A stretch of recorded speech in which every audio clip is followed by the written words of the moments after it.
Hello, everyone, and welcome to another edition of Singularity One-on-One. Singularity One-on-One is a regular podcast feature of Singularity Weblog, where you can go and listen to it or download it in full. Today, my guest on the show is Calum Chace. Calum Chace is a former business executive with over 30 years of experience. He's also a contributor to Singularity Weblog, as well as a blogger in his own right. And finally, and most recently, he's the author of a very interesting, I would say rather philosophical novel about science fiction novel, that is, about artificial intelligence. So, Calum Chace, welcome to Singularity One-on-One. Hi, Nick. It's a pleasure to be here.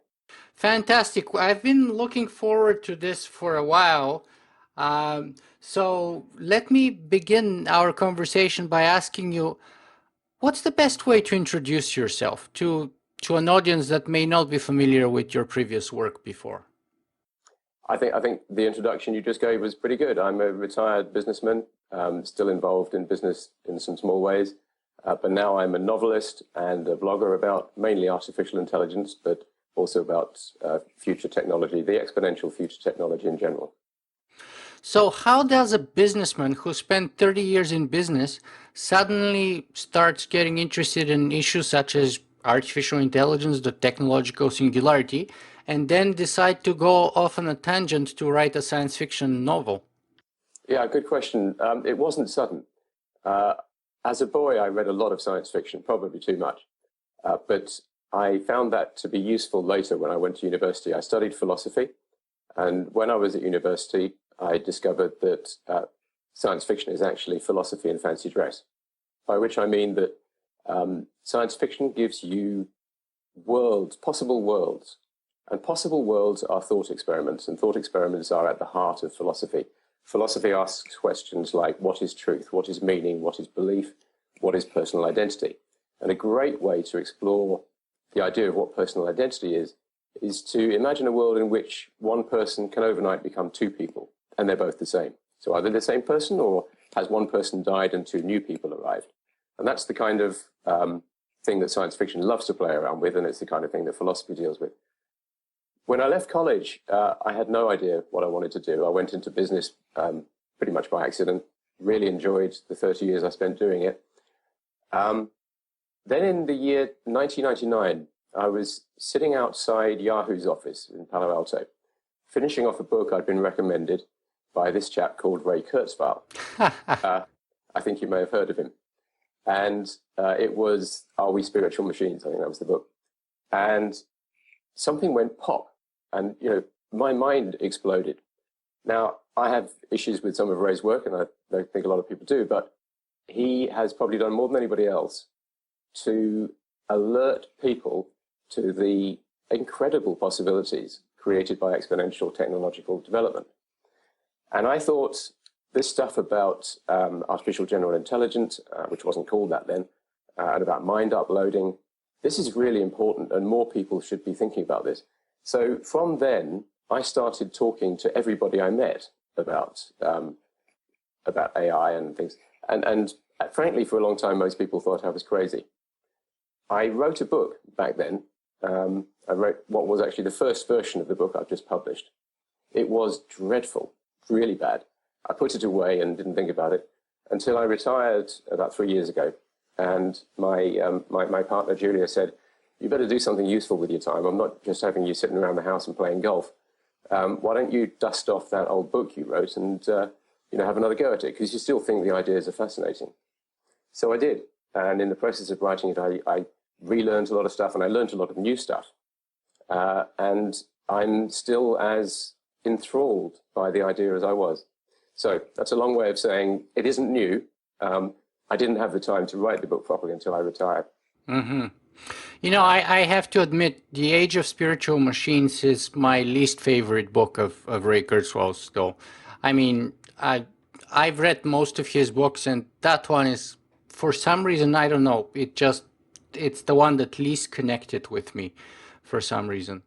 But it's interesting how a philosophy major like you ends up in business for 30 years and then ends up in artificial intelligence science fiction kind of realm. So that's quite a journey. It's like big turns there. Would you care to say something about that? How is that? How are you able to adapt intellectually and otherwise to those changes? Oh, I think these days we all have to be very flexible. My career was never planned. You know, even when I did have 5-year plans, they never came about. I'm a great believer that you should have plans, and I always tell my clients. I still chair and mentor half a dozen companies, and I help people out. And I always say to people, you know, if you don't, if you fail to plan, then you're planning to fail. It's an old cliche, but I think it's true. But of course, the plans never work out the way you expect. Forecast and plans never work out. So my career wasn't planned, but in a sense, maybe I've ended up where I should have been. Who knows? Life is often a strange journey. I'm still enjoying what I'm doing, enjoying it more than ever. So I think that's kind of like that has a lot to do with it. As long as you're prepared to follow the journey and enjoy yourself along the way, you don't mind the turns actually, and quite often they make things even more interesting and more kind of motivating to keep going because you don't know what's behind the next corner. yeah, that's very true. But going back to your planning kind of point, you know, I used to do lots of, for example, armed conflict, political science, international relations studies, and that kind of reminded me to Napoleon, who was meticulous when it came to planning, but who notably said that as soon as the first shot gets fired, all plans go out the window. So he was very kind of insanely obsessive about preparing and planning as much as possible, while keenly aware that as soon as you get contact with the opponent, then you know things Yeah, started developing on their own. yeah, that's right. The best laid battle plans don't survive first contact with the enemy, but bits of it do. You know, little, I suppose, what you might call subroutines of your plan may survive, and you know, some parts of your cavalry may be able to carry out part of the plan that you practiced with them, and it's the same in sport, and it's the same in business. It's probably the same in every walk of in every area of life.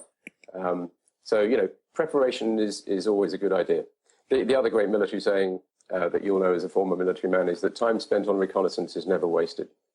Absolutely. So connecting that to our kind of topic of today, can we plan for the singularity, and what's the best way to do that if the answer is yes?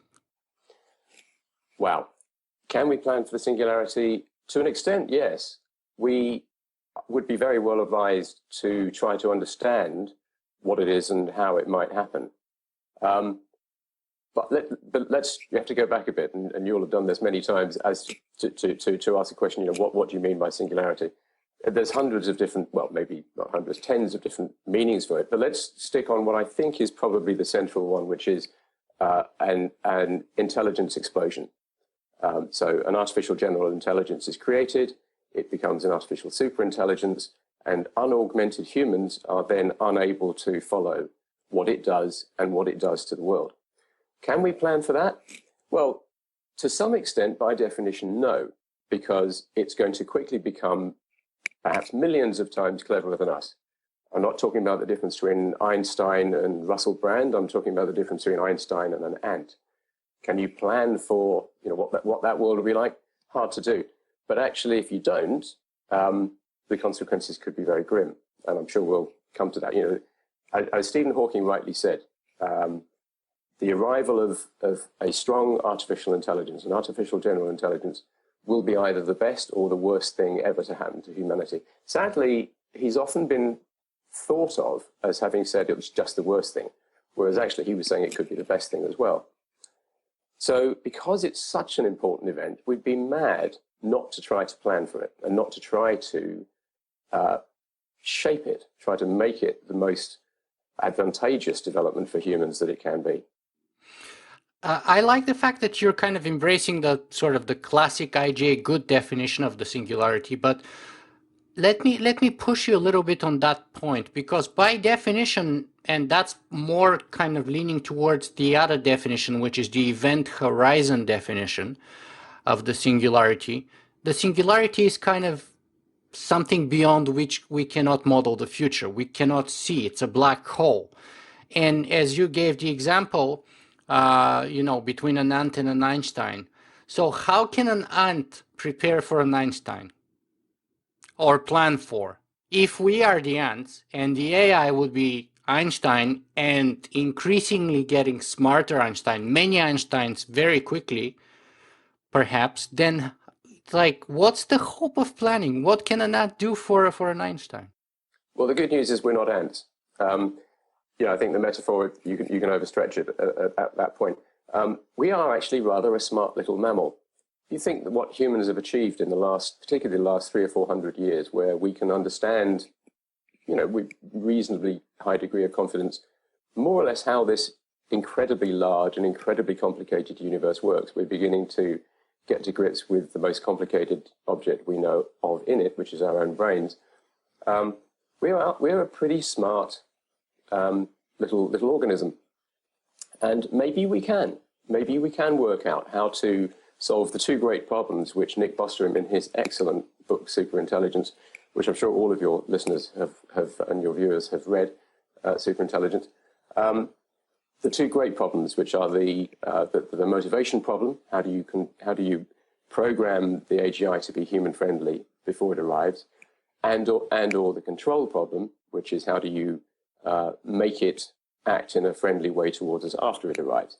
Those two problems can, and I must admit, at times to me they've seemed completely insuperable. How on earth do you influence a being which is a million times smarter than you? But we've done incredible things before. We've learned how to fly. We've put a man on the moon within 10 years of really trying. We understand an awful lot more about the universe than I often think is reasonable for us to understand. So perhaps we can solve this problem. Chances are we've got a few decades to do it in. So a few decades of our brightest minds working on it, maybe we can crack it. And actually, I think that's probably the most important thing that all of us who are interested in this subject should be saying to everybody else out there. Wake up, take seriously the proposition that this might happen in decades, and let's solve the problem. Is that where you see your function or the value that you're providing in kind of sparking that conversation or furthering it? Yeah. It would be incredibly grandiose of me to think that I'll make anything like a substantive contribution to it, but we should all try. 15 years ago, when I first started thinking about this, I was the only person I knew who was interested in it, and most people I talked to thought I was completely batshit crazy. There's been a remarkable sea change. It's been happening gradually, and I think your podcasts have done a huge amount to educate a lot of people, and importantly, to bring a lot of the good thinking about it, make it more available. I think I've listened to all your podcasts. I confess I mostly listen to them rather than watch them, but I think I've listened to them all, and I find them tremendously useful. The sea change really happened, I think, when Bostrom published his book, because clearly Hawking, Musk, Gates, more recently Wozniak read it, and they all started saying things publicly, which made people sit up and pay attention. And now the good old BBC, which is a pretty establishment organization, runs pieces on it without sneering. So, it's becoming mainstream, which is great. That needs to happen. If my book Pandora's Brain is able to help a few people get up to speed with what all the issues are in a way that they don't find painful, then it's done a good job. Mm-hmm. So tell us a little bit about your book then. What is it about? Other than we are aware that it's about the singularity, but a little bit more into the details. Sure. So it's about a young man who is a Cambridge undergraduate. He's studying maths. So he's completely unlike me, before you ask, because you're Oxford, of course. Yeah, absolutely. So you don't get any more different than that. And I did philosophy, which, as your friend always likes to tell you, is a bullshit subject, whereas the hero Matt is doing a real subject, mathematics. So he's a student at Cambridge, and he discovers that his father, who recently died, was working on a project which was taking him to being able to understand the brain in some interesting new ways. Matt had he knew his dad was a neuroscientist, but he didn't know exactly what he did. So he then decides, right, I'm going to have a career in neuroscience. He starts putting feelers out to people in that field, and quicker than he expected, he meets a very impressive guy who invites him to dinner, talks to him about artificial and general intelligence and the fact we might get there soon, and says he'd like to hire Matt. So Matt's thinking, wow, this is great. You know, I'm on a roll here. Things don't turn out quite as he expected, and I don't want to offer up too many plot spoilers. But soon after he meets Ivan, that neuroscientist, his adventure starts, and it's quite a roller coaster of an adventure. He has lots of dramatic events happen to him, and during the course of all that, he explores both the possible upside and the possible downside of artificial general intelligence. I have to say that Ivan the Terrible is kind of like one of my favorite characters actually in your book. Yeah, I'm glad that you liked Ivan. He was the most fun character to write.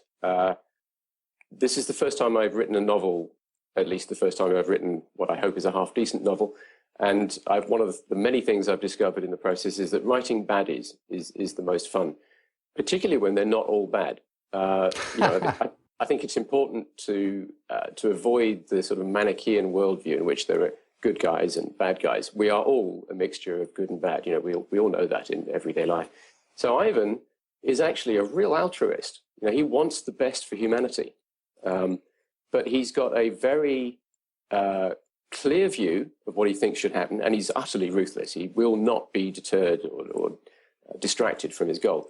And he has a very strong view that no military, and not the US military, but certainly not any other military either, should be the first organization to create an artificial general intelligence. He's determined to stop that happening. So he does some pretty outrageous and appalling things to stop that happening, and that's what makes him a baddie. So he was great fun to write.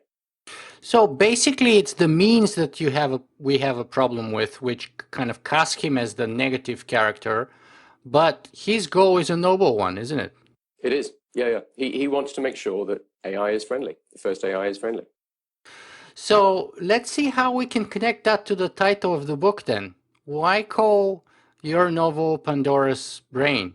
Because, I mean, tell us about that, the association between your title and the traditional Greek mythology. Sure. So Ivan himself explains it when he first meets Matt, the hero of the book. The Greek myth is that Zeus, who was a very mischievous god, wanted to punish humans for having accepted the gift of fire. Zeus thought that the gift of fire was a terrible thing for one of his fellow gods, Prometheus, to have given humans. He punished Prometheus by chaining him to a rock and having an eagle peck out his liver every day. The liver would regrow overnight and the eagle would come back and do it again. So that's a pretty grim punishment for Prometheus. Humans, his punishment for them was he gave, I think it was Prometheus's brother. He gave Prometheus's brother the first woman. He created the first woman and gave her to Prometheus' brother as a wife. And he gave Pandora, the woman, a jar. We usually say it as box, but actually it was a jar full of something, but he didn't say what. And he said, don't ever open the jar. Now, of course, Zeus knew humans are curious, and his newly made female human was the most curious of all. So he knew that, of course, the first thing she would do is open the jar, and she did. And what Zeus had done had put in it all the evils in the world. So all the evils flew out of the jar, but also something very important flew out the jar, which was hope. So Pandora's jar, or Pandora's box, is something out of which it's the root of all evil, but also the root of all possible good. So hence Pandora's brain. If we create an AGI, it could be the root of great evil, or it could be the root of great good. Our role is to make sure that it's great good. Mm-hmm. Well, I don't know if hope is a great good. I mean, generally speaking, the contents are more associated with like disease and all kinds of other negative things and pestilence and I don't know what else. But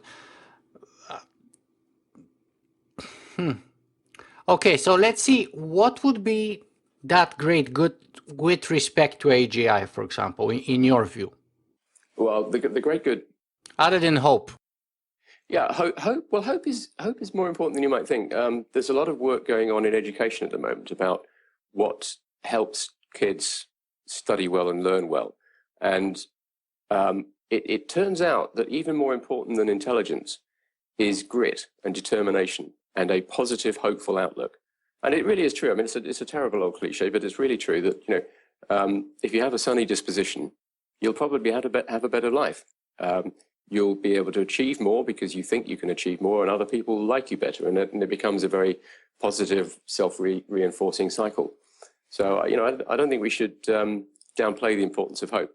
But so, what's the most important role of it with regard to AGI? Actually, when you start thinking about the terrible things that could happen with an unfriendly AGI, and then they really are awful. The Terminator scenario is a soft one. It could be much worse. You need hope. You need hope to get beyond that, and not to just despair and say, crikey, we're going to get AGI probably in maybe centuries, but quite possibly in decades.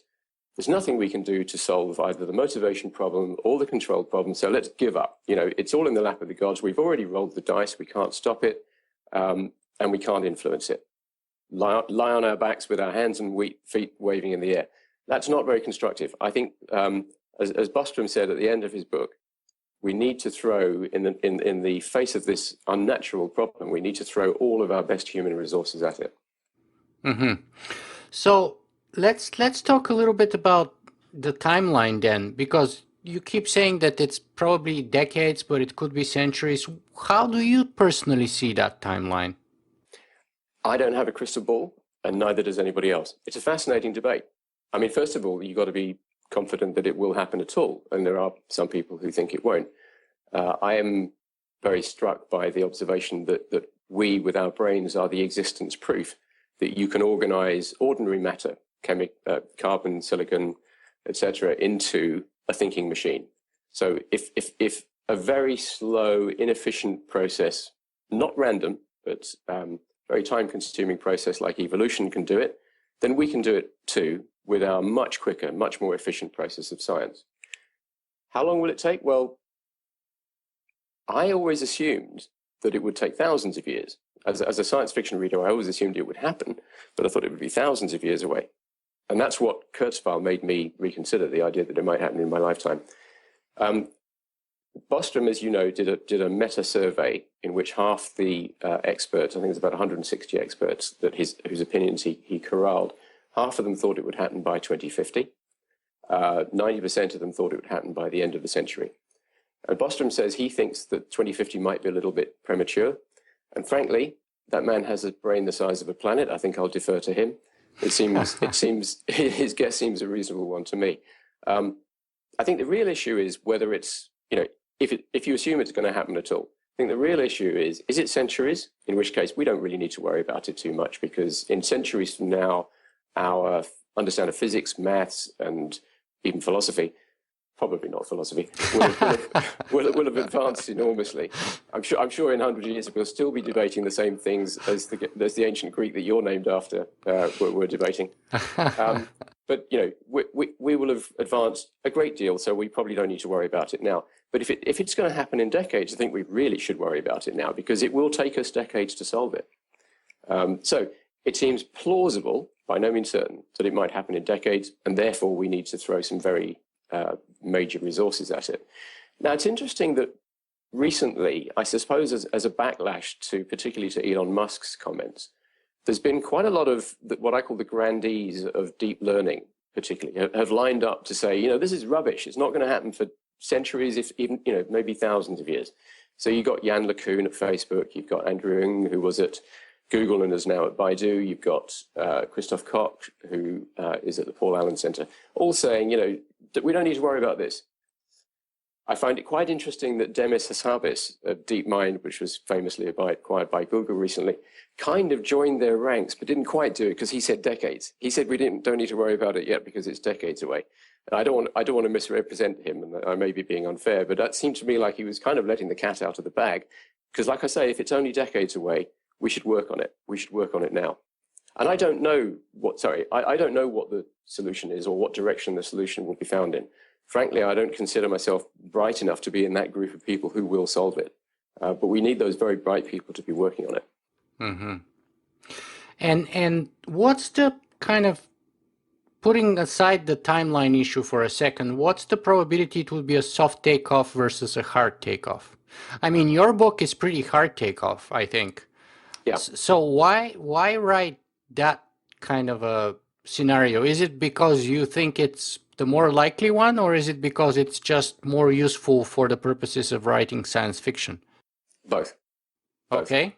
Yeah. I mean, to write a book which happened, where sort of in a sense the main event happened over decades, would be pretty tough. But I also think it is the most, a fast takeoff is the most likely scenario. Maybe not hours, but days or months at most. I don't know. A lot of smart people think it will be a slow takeoff. I know that, Ramez Naam, for instance, believes it will be a slow takeoff. And who knows, they might be right. But it seems to me that there are such efficient ways to speed up an artificial general intelligence. To oversimplify, you can expand it by giving it extra capacity. You can improve the software. You can improve the organization of the architecture of the thing, and you can speed it up. You can make the messages go faster. So, given those possibilities, and given that you're going to start off with a machine which is a bit smarter than us already, it then makes its successor, which is a bit smarter, and so on and so on. You might have an exponential increase with a very short doubling period, leading to a very fast takeoff. It seems to me at least plausible, and my hunch is it's the most likely. Yeah, I have to admit I myself fall more into the soft takeoff school also. And Ramez is actually a bigger pessimist than me. He's kind of a lot more skeptical on the whole artificial general intelligence, in principle. So he's even further down the road. But so let me ask you this then: what are our chances of survival in the context of AGI, be it slow or a hard takeoff? Well, I rather like Nick Bostrom's comment that optimism and pessimism are both simply forms of bias, so we should try to avoid them. Absolutely. That said, I think I am probably an optimist. Like I say, I think we're a pretty smart species. I think we've achieved great things, and faced with our biggest existential challenge, once we all, or at least a large number of us, finally get around to seeing it that way, the intellectual resources we'll be able to apply to it, I think, will be formidable. So I'm reasonably optimistic that we can survive. And indeed, if we get a friendly AI, the outcome for humanity can be absolutely wonderful. I'm not as optimistic as I sense that Ray Kurzweil is, for instance. I think that the possible downside is serious. So I'd say, if you prod me with sharp sticks and make me jump off the fence, and I know you're going to, so I'll jump before I get sticked. I'll probably say about 70%. 70% chance of survival. And thriving. I think it's binary. We're either toast or we're in a very good place. Yeah. So on the one hand, we either go extinct or we survive and prosper and thrive. Yeah, I mean, this sounds terribly naive, but I really do think it's a choice between extinction and virtual godhood. Mm-hmm. That sounds terribly naive. Yeah, well, I kind of see it like that too, in most ways, honestly. But my timeline is also more specific within this century, and the fact that it's actually this kind of dichotomy or diverging paths, and I can't say which path we are along right now, but those are the the possibilities in front of us, I think. So let me. People are starting to do this to you, Nikolai. So a trend has been started. So let me turn the stick round on you. You've asked a lot of people that question. What's your number? It's so, as they say in Bulgaria, with your own stones on your own head. So I deserve it, definitely. Well, to tell you the truth, I'd be under the 50% range for sure. I'd be in the probably 25 to to 40% range of survival. I've got a suggestion for you. Sure. I think you should pretend to be over 50%.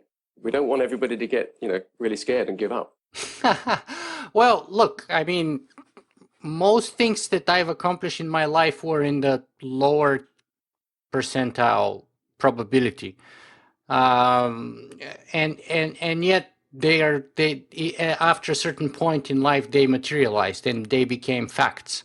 So the mere fact that something is lower probability, and that actually connects with your previous point about hope, right? So it goes to another point which I think Carlos Castaneda makes about what is the will.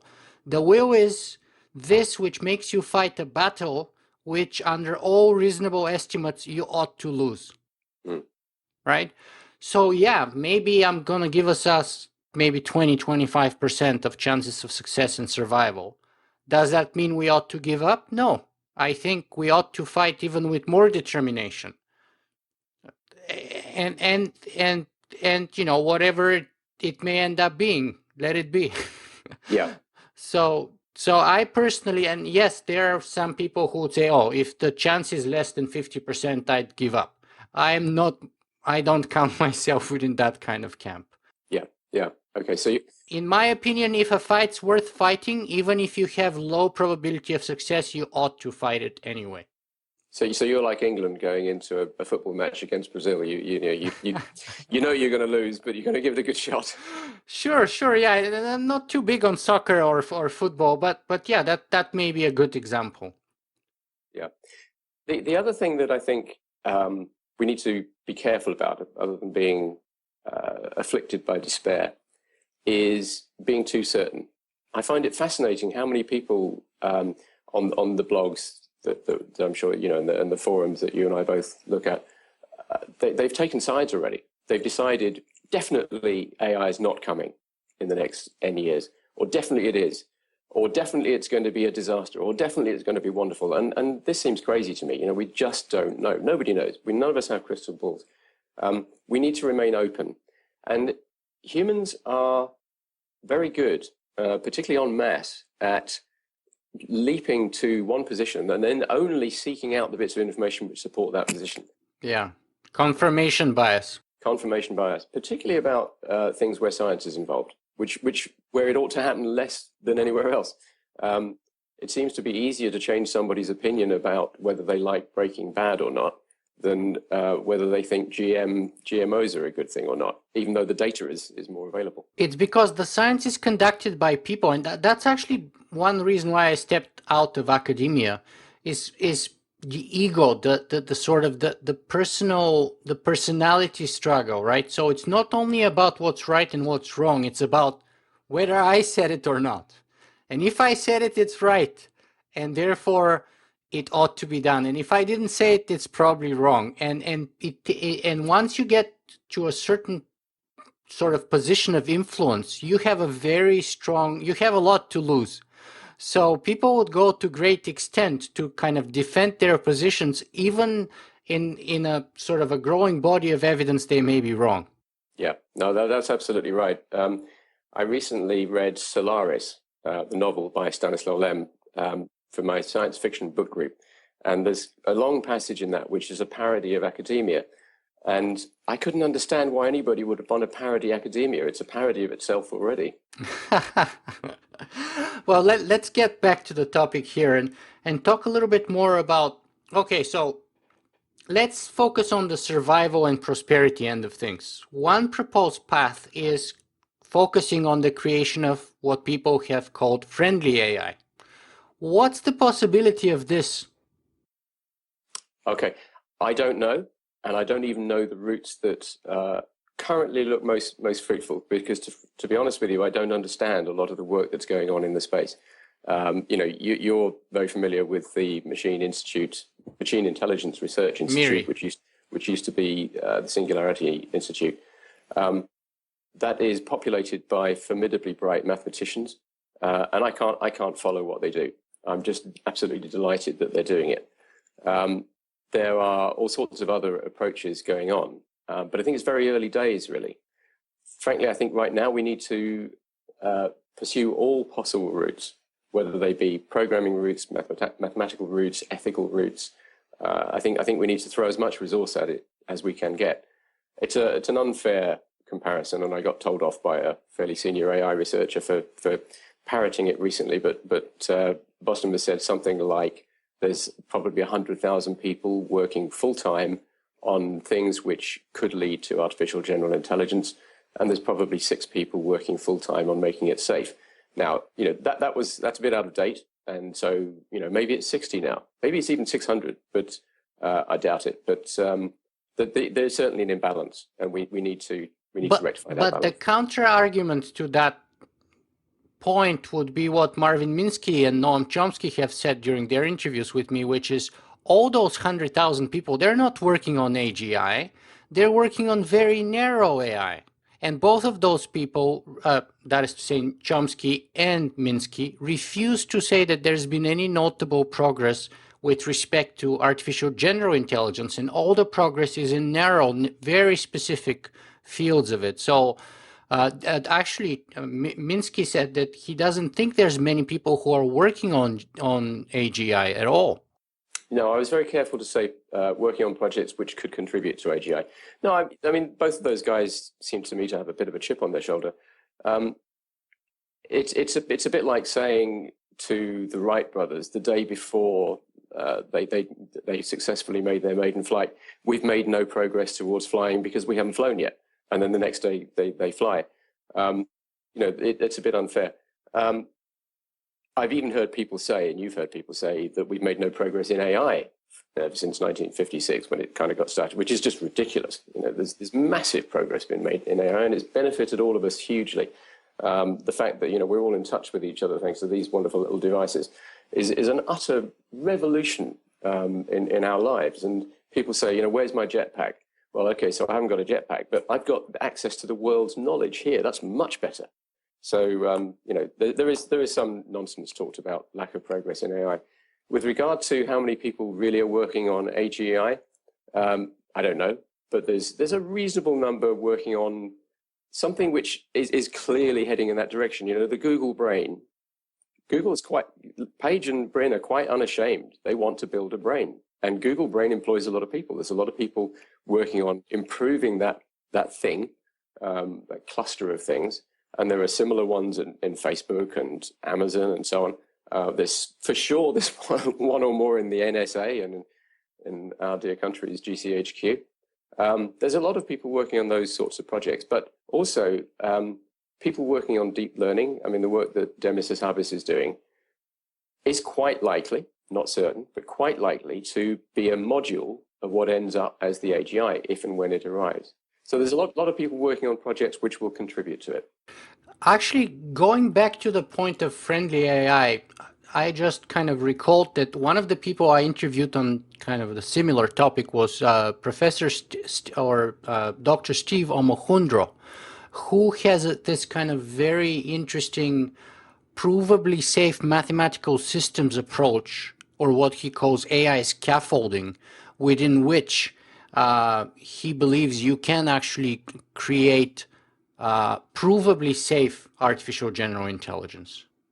And of course, we have what you call in the book the Oracle AI approach, or what Roman Yampolsky has called sandboxing the AI, and all those things. So there are a number of proposed approaches that may be kind of very useful towards the path of developing artificial general intelligence. Now, my concern is I'm not sure that many or most people would even be embracing those, other than the people who are proposing them. So for example, if you are working for DARPA or even for Google, I think the primary directive you'd be getting in the development of artificial general intelligence would be its effectiveness and usefulness towards the goals you're setting up for it. So if you're Google, you're probably going to be asking it to do search, to connect all the dots and kind of to predict, or as they say, to know what you would want to know before you even know you want to know it, right? So that's what Google would want to do, and therefore that would be kind of their prime directive. If you're talking about DARPA, then obviously their directive would be rather different. So all those kind of sandbox ideas, the Oracle idea, and all the other ones may be secondary, aren't they? At best. Yeah, no, I think the people who wield great resources like Page and Brin, they're not cartoon villains. I have no privileged knowledge of them whatsoever, but my distinct impression is that they're guys who are fantastically excited about how wonderful the world can be in the future, and they want it to hurry up. They want to make the future happen quicker, and they're not in the least interested in creating a Terminator. So I think they take very seriously the things that Hawking, Musk, and at the root of it all, Bostrom have been saying. But what about the DARPA guys? Maybe these two fellows in Google do, but do you think that applies to the DARPA guys or to the Israeli military, or I don't know, to the Iranian military or North Korea even? Yeah, well, the same again. I have no privilege. Chinese military? Yeah, I have no privileged knowledge of any of these people, but I think that they're just the same as us. There are good and bad guys in those organizations just as there are anywhere else. Maybe their incentives are weighted a bit differently, but I don't think anybody, well, very few people, are going to be actively interested in creating something that will destroy themselves and all of their friends and family. So I think particularly as it becomes clearer, if and when it becomes clearer that AGI really is coming fairly soon, I think the resources thrown at solving the control or motivation problems will become greater, and they will build on the work that's being done now. So you'll have a slow build up at first, and then maybe it'll be an exponential increase in the work in the resources being applied to FAI. But the quicker the message gets out there that we need to be doing this, then we can tilt that graph up. And if you tilt that graph up a little bit, and you get to in exponential curves, you're always at the knee, but nevertheless, from our perspective, if you bring the knee a bit closer, you make a massive difference. So, this conversation, this conversation being had by people around the world is vitally important. And the thing that's really vitally important about it is that it remains or becomes a nuanced conversation. We mustn't have it becoming a strident shouting match between those who've already decided that we're doomed and those who've already decided that we're heading towards glory, and the others who think we're all nuts. By the way, for that kind of resource mobilization, what's needed is, as Ben Goertzel says, a Sputnik moment, something which would be kind of very visible out there and which would motivate and galvanize support and resources towards that goal. Yeah, but it's funny. I'm sure he's right. But how many Sputniks do we need? To me, this is a Sputnik moment, the arrival of this thing. But that one is kind of under the. We don't really realize how profound the impact is that because it's kind of under the subtext. It's not really visible there. Technology has. Any sufficiently advanced technology is indistinguishable from magic, but I would stop it indistinguishable. Like good design and good technology disappears, so we stop being aware of it, right? We need something that would be visible, be aware. We're not always visible of that technology around us. Yeah, we get accustomed to things far too easily. We're a very adaptable little species. We're like the famous frog in a pot of boiling water. If you throw a frog into a pot of water that's already boiling, it will either die or jump out. If you sit a frog in a pan of cold water and gradually heat it up, apparently it will just let itself boil to death because it doesn't notice it's happening. And maybe we're like that. Maybe there will be a Sputnik moment, like self-driving cars will really do it, or maybe when the domestic robots that we have looking after our elder citizens, or indeed ourselves, start having conversations with us which are almost human-like. Maybe that will be our Sputnik moment. I don't know. I think maybe we will. I think we're probably capable of kind of acclimatizing to all of those things without seeing them as a huge disjunction, particularly because of Moore's law, they're going to accelerate. So we're going to be having to deal with them quicker and quicker and quicker. But I think it is happening. More and more people are taking this seriously. As I say, since Bostrom's book came out, particularly, the mainstream media now talks about this stuff without sneering. Admittedly, the sub-editors seem to have a law that they all obey, that there has to be a picture of Terminator at the header of each of these articles when they write about AI. And hopefully that law will be superseded. But the conversation's starting, and I just think we should accelerate it, and I think we should keep it open. So people shouldn't make up their minds too firmly about which way we're heading, and the other guys are all loonies. I think people like Stephen Hawking and Elon Musk lending credibility and or money towards that cause also helps a lot for the public perception. Let me ask you for the other alternative for conflict and disaster, though, and that's the sort of inner human conflict, humans against humans. That's to say what Hugo de Garis has called the Artilect War. Pro-AI and anti-AI, people who basically destroy our planet as a result of that conflict. Yeah, no, Hugo's a great guy. He's written some fascinating stuff. His war of cosmists versus Terrans. I think really, if there ever was such a war, the cosmists, the people who were prepared to carry on using AI, would win because they just have formidable technological advantage. The strife that I worry more about is where people get hold of the idea that AI is being created by scientists who aren't paying due attention to the risks, and that therefore these are bad people and they need to be stopped. And some very nasty outcomes could happen as a result of that. In fact, as you know, that's a trope used in my book.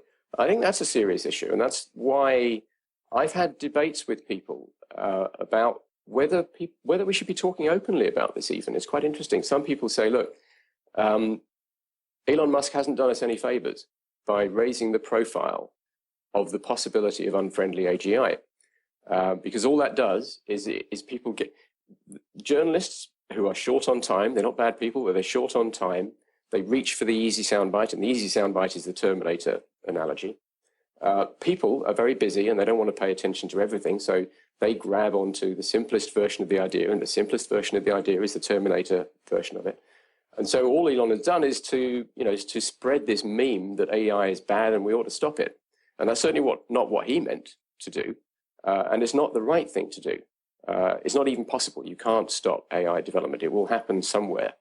And as computing power becomes more and more powerful, somebody calculated recently that what Google has now, what Google Brain, the entire Google ecosystem is now, we all have on our desktops in 20 years' time. So even if somehow you manage to have a Turing police which stopped all AI research today, in 20 years' time a kid will be able to do it in his bedroom. So you can't stop it. But AI has already produced fantastic advantages for us, and it will continue to get better. And the positive possibilities are enormous, and we should focus on that and focus on making sure that happens. I don't believe that hiding the conversation or just kind of neglecting to have it somehow is helpful, because then I think there's the danger that a broader public later becomes aware of what's been going on and they feel that it's been hidden for them, and then there'd be a horrible backlash. I fear that backlash. You kind of touched on this a little bit, but let me be a little bit more explicit by asking here David Wood's question, who is basically, is there a case for distinctions of AGI going wrong to be held behind closed doors to avoid scaring the public? Yeah, that's a great question, and I'm not surprised. David's a great guy. You should interview him. Well, yeah, this is exactly what we're saying. I think I can understand the argument. I can really understand it. If you believe, as a lot of people do, that strong AI is inevitable and that it will be solved because it's a normal engineering problem, and we solve normal engineering problems as we develop products, then getting the layperson interested in the subject too early is dangerous and hazardous. I understand that argument. I don't agree with it, because I think that solving the problem requires a massive injection of resources, which are to some extent external to to the core engineering problem. And also, I'm fearful of a bigger backlash if people later fear that they've been, if they later fear that things have been kept secret for them. I see. Because to me, from my point of view, I think the debate is there.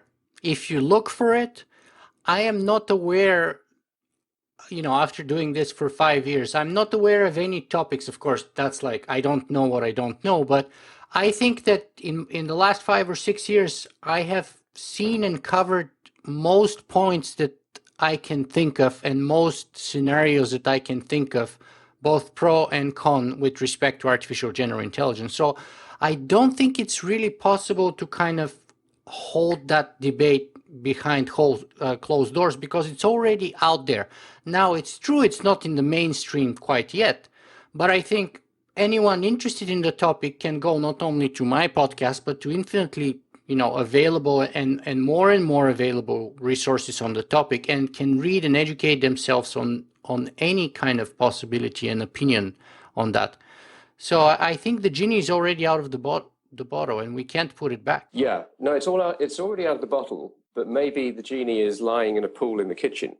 And the worry that some people have is, what a successful movie or novel might do is to scoop up the genie and spread it throughout the house. And they don't want that to happen.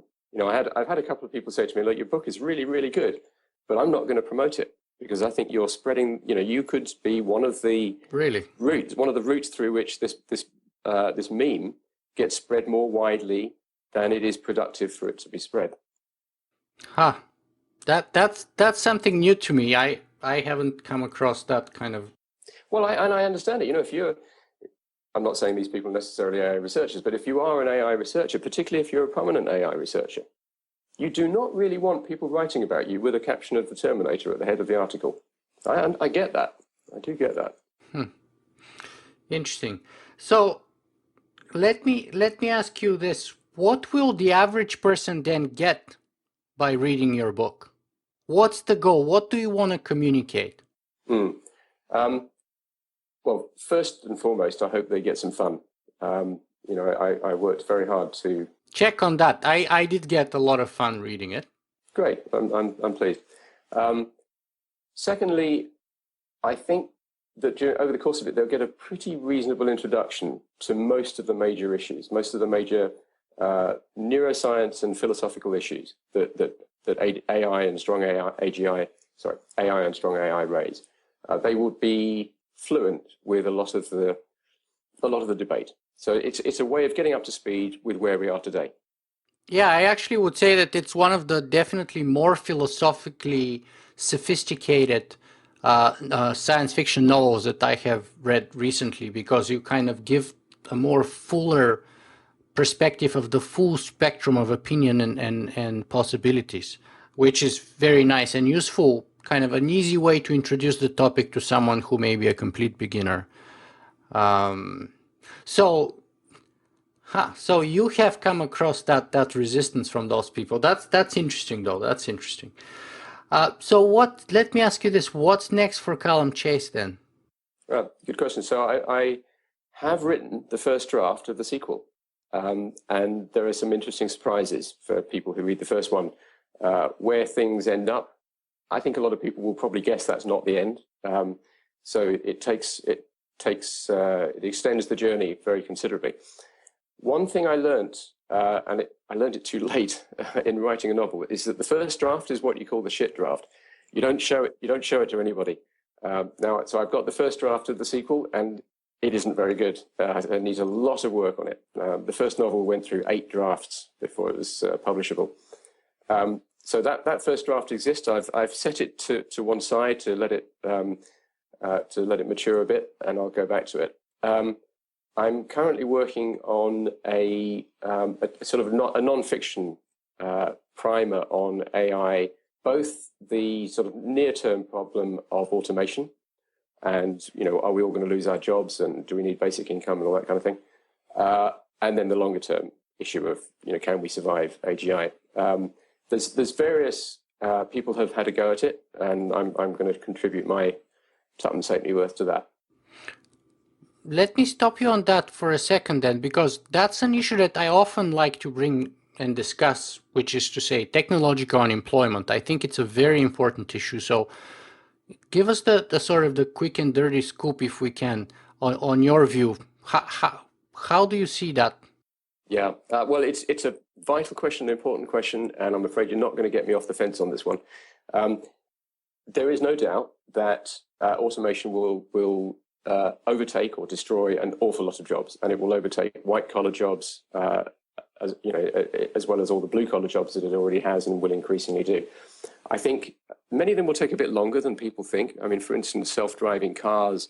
People say, well, that will remove the jobs of taxi drivers, lorry drivers, van drivers at a stroke. I don't think that. I think that for a long time, there's going to need to be a human in each taxi, in each lorry, in each van to deal with the unexpected events which just happen. Life in the real world isn't like it is in the theoretical world, and things break down, surprising things happen, and also loading and unloading, helping people navigate around the vehicle. I think there'll need to be people in those vehicles for a long time, and an example why that might be true is airplanes, which, because they're much more expensive, have been flown by wire. They've been flown by automation for decades, and yet we still have pilots. So I think some of the things will be slower, but they're coming. There's no doubt they're coming. The debate is whether humans will be able to sort of scamper up the value chain as the computers The net are coming. effect. Yeah. Whether they are, quicker than they scamper up after us. My hunch is yes. My hunch is that in 50 years' time, my daughter will be doing a job that I couldn't possibly imagine. Certainly couldn't give it a name. Who would have imagined that 50 years ago, that in fact nobody, I can say certainly, nobody would have imagined that there would be people doing jobs with job titles, the sort of web experience manager. That's completely new. So maybe there'll be dream wranglers. Search engine optimizer or whatever. You say that to somebody who started work at the same time as I started work, and they wouldn't know what you're talking about. So my hunch is that we will find those things. But then there's a subsidiary question of whether we'll be able to retrain ourselves quick enough to do that scampering up the value chain. Maybe MOOCs and another aspect of disruptive technology, the online education revolution of MOOCs, massive open online courses, maybe they have a role to play in that. Or maybe we won't be able to scamper up the value chain for long, because the computers will just get as good as us at almost everything that's worth doing, certainly everything that's worth being paid for. In which case, we have to somehow introduce a universal basic income, and actually probably a very generous universal basic income. But of course, to get from here, where we have a basic welfare state, to there where all of your reasonable expectations as a citizen are met without you having to work, that's going to be a very difficult transition. And so, once again, the sooner we start thinking about these things, the better. But as to which of those outcomes it's going to be, I'm afraid we don't yet know. And there are plenty of people saying we already do know, either that it's total automation of everything and we have to have universal basic income, or that there's an interesting debate, I think, between Mark Andreessen and Vinod Khosla, isn't there? Mark Andreessen says software is eating the world, but humans will always keep ahead of it. And Vinod Khosla says, no, I think computers are going to take away a lot of our jobs and they're not coming back. I saw a presentation by a lady she's on the faculty of the Singularity University. And I was very impressed to see her, because she was the woman who drew the charts in Ray Kurzweil's book, that very famous chart of the exponential curve, of the exponential growth of technology, which has been reproduced probably more than any other chart in human history. She wrote that, and she concluded, there's a lot of data, but we can't yet know the answer as to whether we will still have jobs in 50 years or not. But it seems to me that even if all jobs disappear, it is possible to get to a world of universal basic income. So that one worries me less. There's going to be a lot of disruption and a lot of pain and a lot of debate to get there. But that one is a big issue, but I don't think it's insuperable. The AGI one is the real mother. Mm-hmm. And you see, I have to say I'm a little bit more worried about technological unemployment, because as far as that phenomenon is concerned, I am already in the camp that I don't see it creating more jobs than it's taking away. I don't see us being able to keep up. And in my view, I'm really, really worried about it to the point that it can create so much conflict. So forget about humans fighting over AI, being pro-camp and anti-AI camp. Humans can destroy ourselves just because of the sort of the polarization and the extreme polarization that could kind of be the result of technological unemployment. Because yes, there will be some very few of us who will be able to adapt extremely well and would be trillionaires. But I'm afraid the majority of us, the way I see it right now, is unlikely to adapt, especially at the mid and high level end of things. Even in Canada, the last maybe 10 years, most jobs, first of all, we're lagging in terms of job creation, but most jobs are in the service and low-end paying industries to begin with. Very seasonal work and all that kind of stuff. So I unfortunately am very concerned about technological unemployment. Yeah, I mean, it's an important issue, and it could go very badly wrong. I think the fear of the hollowing out of the middle classes is overdone. You know, I think it's easy to forget that we've just had, still emerging from, the worst recession since the Great Depression. And actually, you know, we're not in too bad shape. Life is pretty tough for a lot of people, but overall, Western societies are doing pretty well. And at the same time, Southeast Asia has improved the welfare of its people enormously. I am perhaps too optimistic, but I see the combination of capitalism and enlightenment leading to the scientific method. That combination has improved the standard of living, the prospects for people incredibly over the last couple of hundred years. And I think it's a continuous work in progress. It's not perfect, but it's better than any other system we've come across, and it's doing a pretty good job, and will continue to do it. In the canonical example of farming, where in 1900, 50% of Americans worked on farms, and now it's 2%, and that's largely due to mechanization of farms. Might sound like very bad news for horses, but actually I'd rather be one of a smaller number of horses wandering around in a farm and being ridden every now and then than hauling coal carts around in mines. And as for the people, I think they're probably having a much better life than they were eking out a subsistence living on farming. Maybe this time it's different. I understand, you know, it's faster, and different types of jobs are being automated. But it seems to me a reasonable hypothesis that what we've done before to adapt and to take on new jobs and more higher value added jobs, we can do it again. Yeah, what worries me, and that's a whole other episode here, that topic, which maybe we should consider doing. But what worries me is that I don't see that the young people are able to adapt and kind of get incorporated into that new world. And they're the future, and they're the ones who are theoretically at least the most adaptive. So we have countries like Spain with 50% youth unemployment. Even in Canada, the vast majority of people, you know, even with university degrees and advanced degrees, who are either unemployed or getting employed at sort of the very bottom of the pyramid. And all those higher paid jobs, they're usually in sort of the middle age and the baby boom generation. And they may be going extinct with those people as they retire. So I don't see the replenishment happening at a large enough scale to provide for our population growth and to sustain the future economy. So it really, really worries me. And when you combine that with the fact that Toronto's real estate market is absolutely exploding, so the average house in Toronto now is like $800,000 or $900,000. And last night I was watching on the news, a family earning $120,000 a year is not sure if they can afford even a tiny small house in the suburbs of Toronto, right? And by the way, most young people I know of, they don't make anywhere near to $100,000, not even $40,000.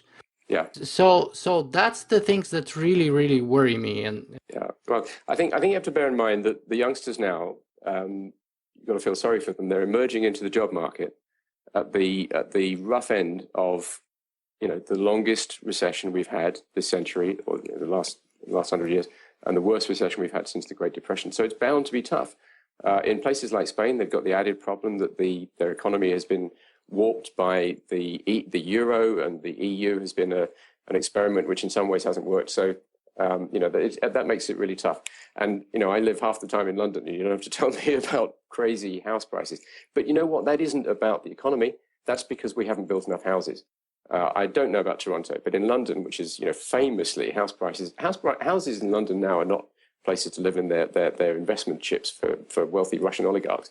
But the problem is we've got 1 million new inhabitants in London, and we've been building something like 30,000 new homes a year. It's ridiculous. Obviously, the law of supply and demand is going to mean that the prices go through the roof. And that isn't because of automation, and it isn't because of economic collapse. It's just a structural issue with that particular market. Mm-hmm. Well, I mean, on the upside, the reason why I started blogging is because after graduating from my master's degree at the peak of the recession in 2008, 2009, and after sending I think I stopped counting at 200 or 300 resumes, and I got one interview, which apparently didn't go very well because they never called me back. But the upside of that is that kind of failure to find a job for myself led me to start this blog and this podcast eventually.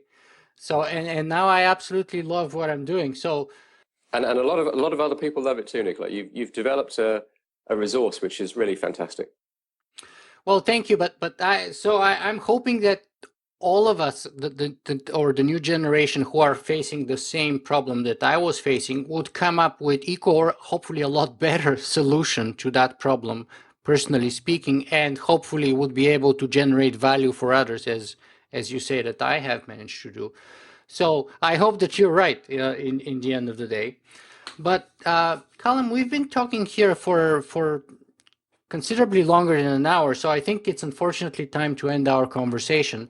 So let me ask you, what's the best place for people to find more about you and your work? Amazon.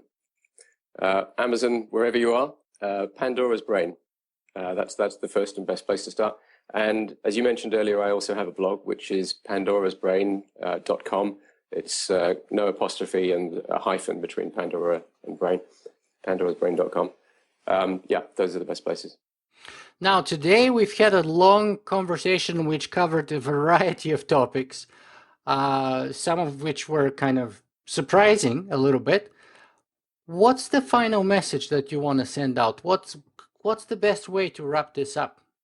Yeah, no, I've seen some of your podcasts before, so I've been wondering about this one, and I haven't been able to come up with a terribly succinct one, because what I want to say is that people should be nuanced and complex, and unfortunately the message is nuanced and complex, but it's that I think all of us who are interested in this subject should be trying to get more and more people interested in the subject, but we should be trying to get them to do it in a sophisticated way, not one that leads them to think, oh crikey, AI is disastrous, stop it. We need to get across the idea that AI is coming and that it could be the best thing or the worst thing that has ever happened to us. It can't be stopped. We have to try to influence it to be the best thing. So we need a nuanced, complicated conversation. And that's what I think we can all do most usefully. Well, Calum, thank you very much for spending that much time today with us. It was a lot of fun to have you on my show. You're very welcome. It was great fun.